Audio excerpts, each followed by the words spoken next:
Hello, welcome back to Aviary Attorney. The trial seems to be picking up. Again, I have a pretty good idea of what has happened in this case, but I think much of it we're going to hear from our new witness here. I swear, Your Honor, I swear to speak without hatred and without fear, to tell the whole truth and nothing but the truth. Good, very good. Yeah, I have a feeling he's our real culprit here. Basically blackmailed Signa into delivering the poison chocolate, hoping to frame her. Volpe / Prince Juan caught wind of this and must have a thing for her because he decided to take the fall in her place. My name is Catherine Marie Signe, and I'm a flower seller. Mademoiselle Signe, tell the courtroom of your activities on the morning of the 7th of January. Very well. I saw the king and his entourage enter the Louvre around 9 o'clock. I followed. When they came to a stop in the Salle d'Etibre, I stepped forward and offered the king a chocolate. He refused, but a guard, a big dog by the name of Major Howell, was happy to oblige. Yeah, that's where the assassination attempt went wrong, was Major Howell ate the chocolate instead.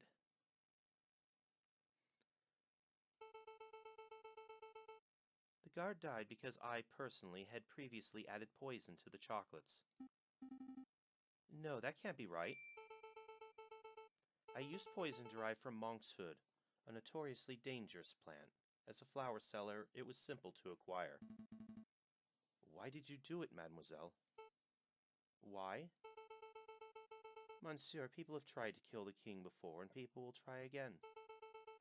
He is a vile man who has no respect or love for the people who suffer under him. I did it to better the French people. I don't believe that at all. Falcon, say something. Mademoiselle, are you being coerced or threatened? Speak freely. No, monsieur. I'm confessing out of my own volition. It is my guilt and nobody else's.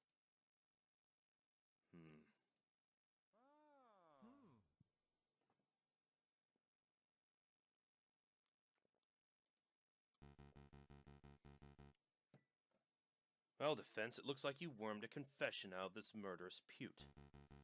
I suppose that gets your client, Prince Juan, completely off the hook. Lucky you. So, shall we wrap this court session up? No, not yet. I have further questions for the witness, Your Honor. Further questions? To what end? You've already proven your client's innocence. I wish to uncover the truth. You aren't here to uncover the truth. You are here to defend Prince Juan, and you've done that job with a disgusting level of diligence. Nonetheless, I believe the Mademoiselle has omitted something of huge importance. I wish to question her further. Something of huge importance. I won't allow it. Fine. Can I at least show something to the witness? You and the prosecutor are a right pair of moralizing blowhards, aren't you? You're doing my head in. Fine. If it will shut you up, I will let you show one magical mystery item to the witness. Can't imagine you'll have anything up your sleeve to change the flow of this trial, though. Monsieur Falcon, save it. I have nothing more to say.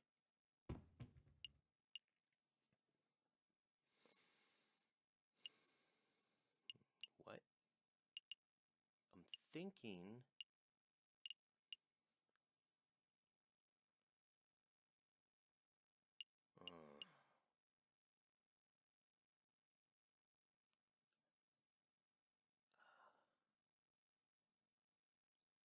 Is it the ticket stubs? Please take a look at these, mademoiselle. Train ticket stubs. Look at the names. Papa and Mama. In Vienna? Really? Are they really safe? They are. The tickets were arranged courtesy of the Fox. Right, he must have... Because he threatened her parents if she didn't cooperate. He he got them passage out of the country. Then that means the wolf has nothing to hold over me. I can speak freely. Indeed. Go ahead, mademoiselle. Ho ho, now you're in trouble. What are you two muttering about down there? I am amending my testimony, Your Honor. Members of the court, everything I've said today has been the truth. I did go to the Louvre on the 7th of January. I did present a box of poisoned chocolates to the king.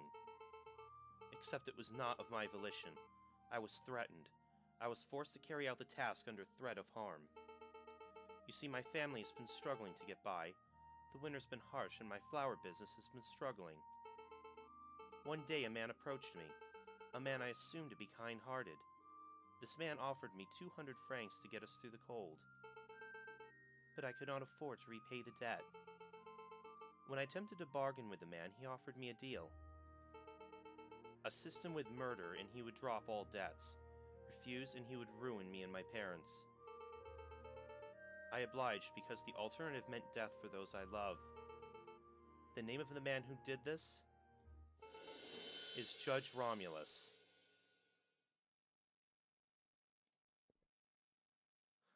What now? What a creative story. This is obviously a last-minute, desperate attempt at passing the buck. The sheer laziness of this girl to accuse a man she's never met before, she's blatantly floundering. Indeed, I've heard dozens of these self-pitying yarns during my time as a prosecutor. Though admittingly, this is the first time I've seen a witness directly accuse a judge. Quite a brazen gambit. But in any case, these sorts of stories never turn out to be true. They're always proven to be fabrications born of desperation. I have never been more honest, monsieur. Listen, Mademoiselle Signe, I would like to believe your story. But accusing a man, a judge no less, of conspiring to murder the king is a hugely serious accusation. Do you have any proof to support your story? Proof? You say the judge lent you money, then you both must have signed a contract when you made the transaction. The contract would suffice as proof. The contracts were all verbal. He said the money was a gift at first, and only later said I had to repay him. How convenient. Of course the supposed contract doesn't exist. The mademoiselle has no proof because her story is a blatant lie. Falcon, you have to do something. Do you have anything to link Judge Romulus to Mademoiselle Signe? A link, of course. Members of the court, I know for certain that Mademoiselle's story is true. I can say with certainty that Judge Romulus has made contact with Mademoiselle Signe in the past. I know this because at this very moment I am holding a key piece of evidence that links Judge Romulus directly to the crime scene. Okay, is this the receipt for the chocolate? I'm pretty sure it is. I think you should take a look at this, Severin. Me? You don't trust it in the judge's hands. What? What is that? What does that piece of paper say? This is a receipt for a box of chocolates from Lander Hagelslack's Chocolate Emporium on the 6th of January, the day before the murder, made out to a man named Romulus. The writing upon the receipt is clear. A man named Romulus bought chocolates on the day before the murder. These chocolates happen to have been the same brand and flavor as the ones that were used in the royal assassination attempt. By itself, this evidence would not be definitive. It would only suggest the judge has something of a sweet tooth. But taken in conjunction with the Mademoiselle's updated testimony, that would imply the judge was directly involved in the assassination attempt. Judge Romulus, do you have anything to say about this? Yep. The receipt's not mine. I haven't stepped foot in a chocolate shop in years. You cannot be serious. The receipt is undisputable proof of your purchase. Indisputable? Watch me dispute it. What you have there is a scrap of paper with the word Romulus scrawled on it. Is it a forgery? Are there simply two men named Romulus living in Paris? I don't have a clue. What I do know is you have nothing to prove that I was the one who signed the receipt. It's absurd. Do you want me to dig up court documents with your signature so we can undertake a handwriting analysis? That wouldn't be possible. I believe His Honor uses a rubber stamp for signing off on official court documents. That would be correct. Well, it's no matter. I don't need the judge's signature. I already have in my possession proof that the signature on the receipt belongs to Judge Romulus. Right. Would that be the pen?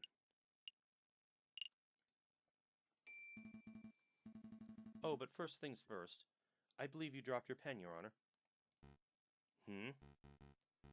Oh yeah, that's mine. Thanks, I've been looking for that thing everywhere. I thought as much.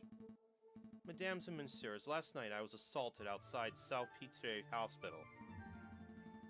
I did not see the assailant's face, but I did accidentally grab something from their garments as I was thrown into the scene. Also, that's why you smell of fish. I want to say something, but I thought it might be rude. This fountain pen is the very item I grabbed. Did I say that pen was mine? On closer inspection, I see I must have been mistaken. Save it, Your Honor. I'm not here to press assault charges. What interests me most about this pen is the ink it contains. It is emerald green in color. As we all know, only baddies write in green. Well, yes, but more importantly, it's a rare and unusual choice of ink color. I would venture that only a dozen people in all of Paris are arrogant enough to write in green. And I would venture that only one of those arrogant people is named Romulus. So Judge Romulus lacks respect for classic penmanship. What of it? Take another look at the chocolate receipt, Severin. That receipt was signed with emerald green ink. It is certainly quite a coincidence. No, there is no more room for coincidence. There is no more doubt. There is only one narrative that can tie this ridiculous string of evidence together. On the 6th of January, you, Judge Romulus, bought a box of chocolates with a custom filling.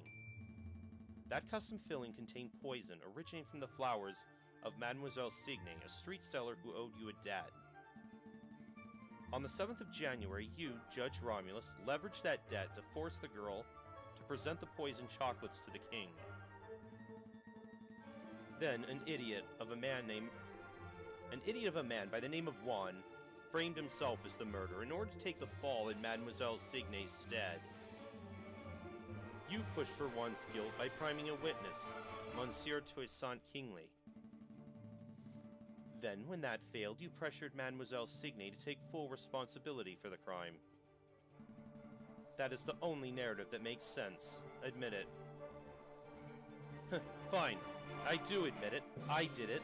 I purchased the chocolates. I added the poison. I put a peasant girl in debt so I could force her to take the fall. I was the one who wanted the king murdered. But there's not a damn thing any of you can do about it. I'm the one who holds the gavel. I'm the one who passes the sentences. With a snap of my fingers, I could have each and every one of you guillotined at the Place des Insoulites before nightfall. Who judges the judges? Who stands above me? Nobody. Not even God can condemn me when I sit so highly.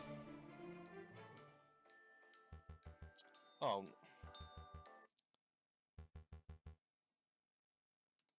Attempting to murder a king? Corrupting the Cour d'Assises? What an utterly repulsive individual. Don't touch me, you dirty pig. You have no authority over me. He doesn't. I do. Take him away, Inspector. I'm not done. I'm not done with any of you. You're all guilty. You'll see. A revolution is coming. The rebels will overrun Paris. The king and government will fall. The bourgeoisie will be slaughtered. We shall have a glorious second republic. A republic free of class, where everyone is free and equal. Hey, don't touch me. Just another raving lunatic, Your Majesty. Ignore him. Of course. Carry on, Inspector.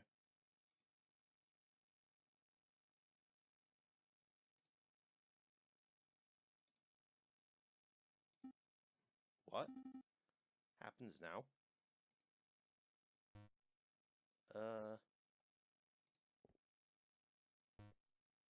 I guess I'm supposed to take over the President Judge's duties?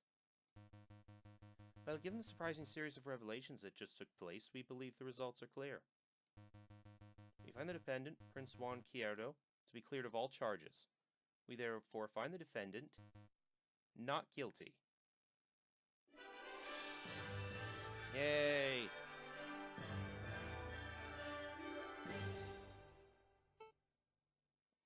What happens to me now? Mademoiselle, it was clear you were coerced. However, you still played a significant role in the king's assassination attempt. By all rights, you must be tried for your crimes. I see. I cannot argue. But as it happens, due process was not followed during this trial session. Judge Romulus thoroughly disrupted the proceedings. Consequently, I believe that most of the testimonies given this trial session would not be seen as valid in a court of law. What does that mean? He's saying you're free to go. Correct. As prosecutor, I see no crime to prosecute. Really? Thank you so much, monsieur.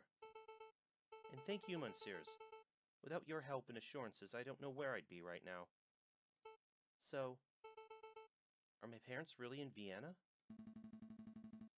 I think so, but you'd have to ask the Fox for details. I don't know exactly what he arranged. Although now that Judge Romulus poses no threat, I suppose your parents would be free to move back to Paris.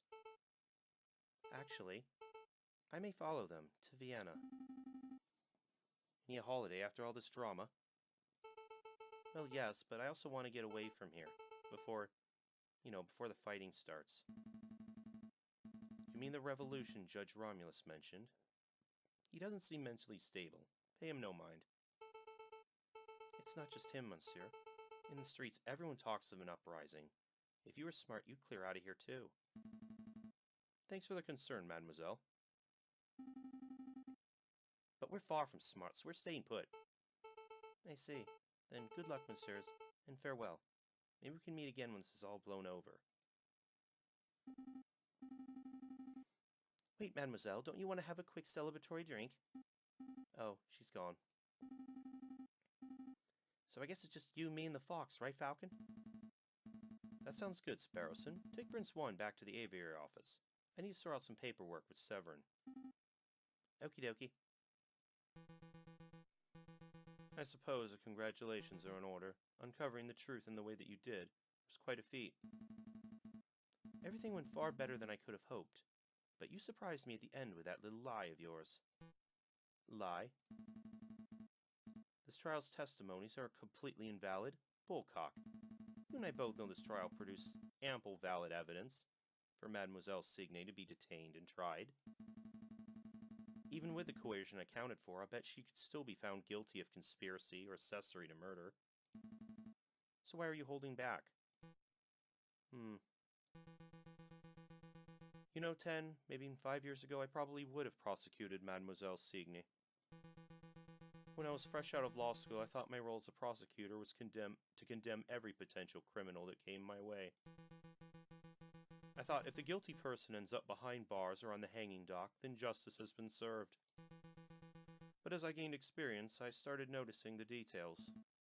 The details? The extenuating circumstances, the personal considerations, the gaps in the law where even when due process is followed to the letter, good people are punished and wrongdoers walk free. I hated it, so I changed my role. I decided that I should not strive to secure a guilty verdict, but to ensure that justice is served. I could prosecute Mademoiselle Signe, and she would definitely be convicted. But that would not serve justice.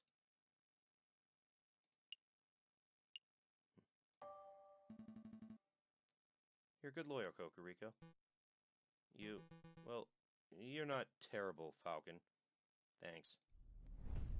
Guess that's as good as it's gonna get from him for now. I must congratulate you, Senor Falcon and Senor Sparrowson.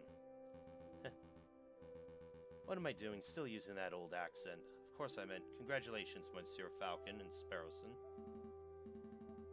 It's no big deal. Just doing our jobs. No, no. Your job ended when you proved my innocence. Everything after that was you going above and beyond your duties. Of course, I was counting on you to do so. A lesser lawyer would surely have stumbled or caved in. Ah, but before I forget, your payment. Thank you, Monsieur Volpes. This has been a strange case, but I'm glad the truth came to light. I'll see you out. Wait, Monsieur Volpes. Before you go, something's been bothering me. Why did you come to us in the first place? Surely there are much more reputable lawyers out there who could have done a better job. Oh? More reputable than the Falcon that stands before me? Yeah. Falcon's got a sucky track record. Shut up, you. True, he does have a mixed record, but his family name is largely respected in the lawyering world. I chose Monsieur Falcon as my lawyer for that reason alone. Huh? Really? I've never heard of another lawyer named Falcon. Oh yeah, Cocorico mentioned his grandfather at one point. Let's not go down this road, Monsieur Volpes. I don't go by my old name for a reason. That is fair. We shouldn't be fixated on the past, should we? After all, it's already been and gone. The future is where our potential lies. That's what we should be paying attention to. A storm is approaching fast. You mean the revolution the crooked judge mentioned? Indeed. I dare say the wolf is right. A rebellion is coming, one way or the other. Listen, Monsieur Falcon. You'll probably have a surge of work over the coming days. If you want me to dig up the dirt on anyone, please feel free to drop by my office at any time. Dig up the dirt? I'm a private investigator. It's what I do. Well, bear it in mind. Thank you, Monsieur Volpes. Good day, Monsieurs. I'm going to get a drink. Seriously, Falcon? What? I was just going to ask if you wanted tea or coffee.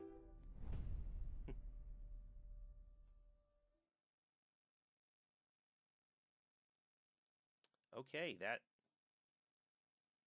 ends chapter 2. Sounds like some heavy stuff is coming, though, so we'll see what happens next time. I'm playing a game.